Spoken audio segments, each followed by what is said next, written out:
Hey, mainly digger. Yeah, I tried to get out today. Did not work. Cold weather digger challenge. The I lasted about 15 minutes. It is 14 to 15 degrees. Um, yeah, no. The rest of my body was warm. My hands, they can't do it anymore. My knuckles, like my hands are still thawing out. I think I got arthritis or something. I'm getting too old. I'm only 36. I'm getting too old for this cold weather nonsense. This white fuzzy frozen stuff they call snow. Um, but yeah, no, I had fun. I got a little clip of it. Not me outside. I was inside my car getting psyched up to go out and go digging. I like it because I don't know, I don't know. I have to listen to it again. But the wind, you can hear the wind in my car, just whipping by, just like whipping like hard. Um, it sounded like a nor'easter. Maine, I don't know if they call a storm in anywhere else a nor'easter, but in Maine they call it nor'easter. Um, it's a wicked storm. Like the winds come from the north and the east, and the snow climate. I don't know. It's the weather thing. They're bad. The storms are wicked. That's all you got to know. There's a lot of snow, a lot of mostly cold, freezing wind. Um, but yeah, so this video is just about a research material. The research material I use or have learned actually about online or YouTube. I've learned a lot on YouTube. Um, I use a lot of maps. So historic aerial maps is a great one. I love it. I love it. I haven't found any like historic sites or home sites. I keep looking on it, cannot find it. But I have. It has old maps like from the 60s, and you have a sliding bar that you can have a map from like 2015 on one side and a map from 1960 whenever on the other, and you can check the differences, see what has changed, what if there's a house site, a home site, if there was a road. It's great for the Kennedy Estates because that like I've seen the different changes throughout the years that's happened to the property. I haven't found this home site, but there's been different buildings, or actually no, there's buildings up, and then throughout the years the different property owners have taken them down, so I can see where those are. I can see farmers trails, like you like clearly see where the farmers have been throughout the years. There's one from 1960 or like the 40s through the 60s that like you can see clearly where the trail is. I found a crossing because there's the creek there. There's a crossing. It's not there anymore, but I know where it is now. For tractors, a large crossing. Like it's just a creek. Like you can tell where they drove through the creek, but it's a crossing. So definitely hitting that up in the springtime.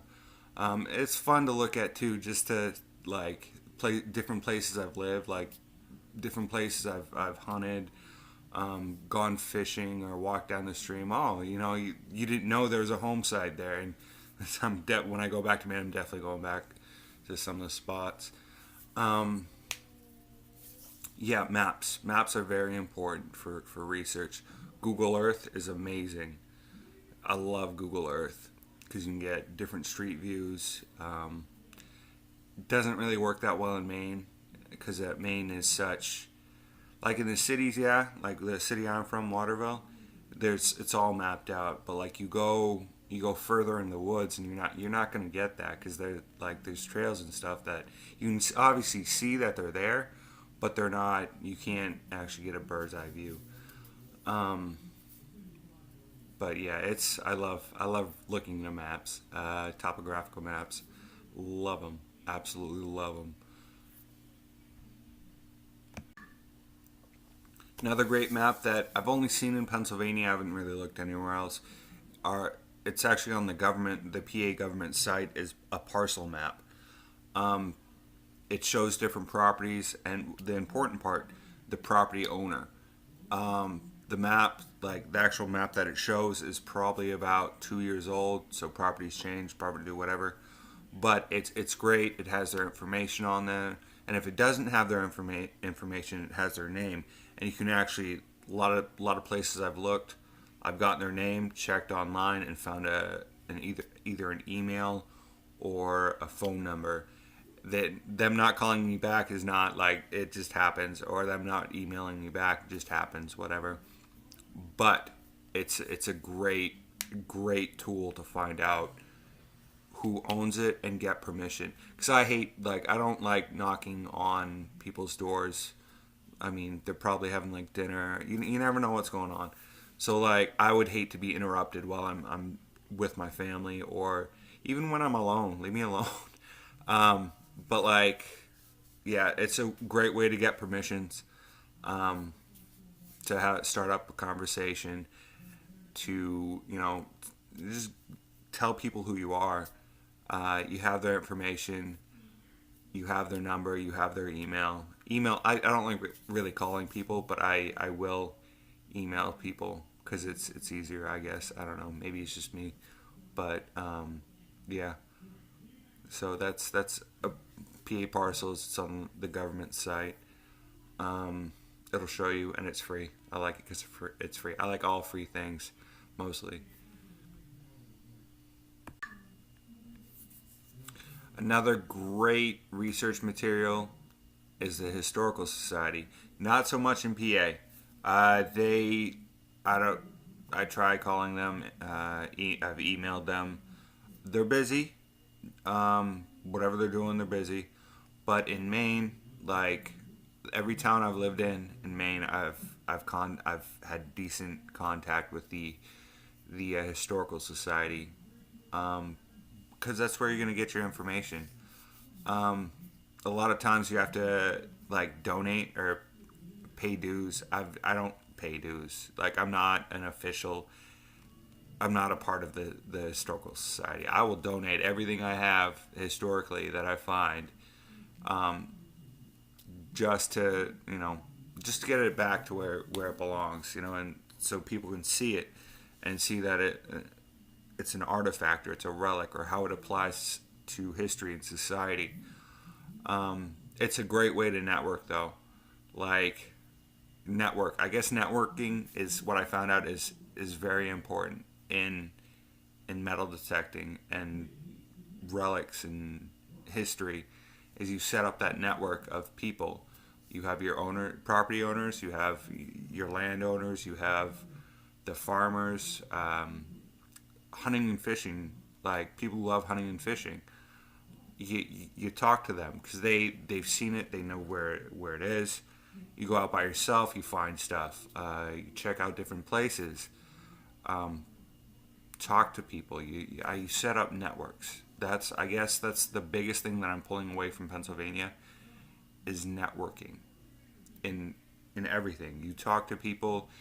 Not only do you talk to the property owners, you talk to the hunters, but you also talk to the historical societies. They're going to ask you for money because they're going to want you to join them.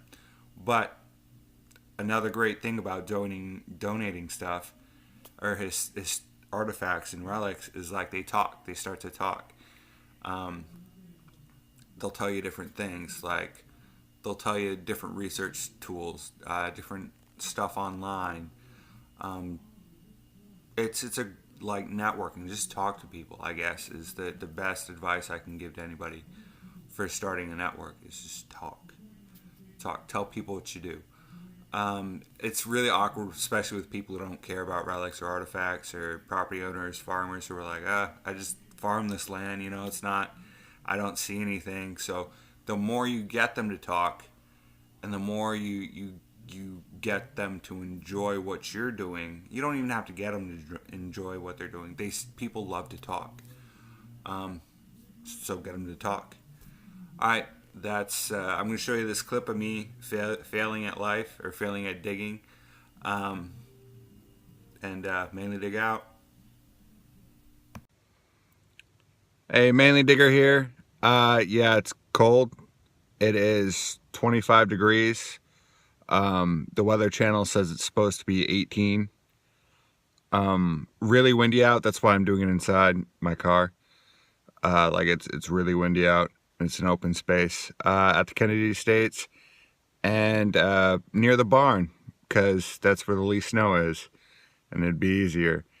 This is more of a challenge. It's called the Cold Weather Detecting Challenge. Maybe become a new thing. I don't know. But I watched like all the guys from Russia and Sweden and Norway go detecting when it's freezing. And so I figured I'd give it a try. We'll see how this goes. See how long I last. Worst case scenario, I'll go back to my house and I'll go detect in my backyard.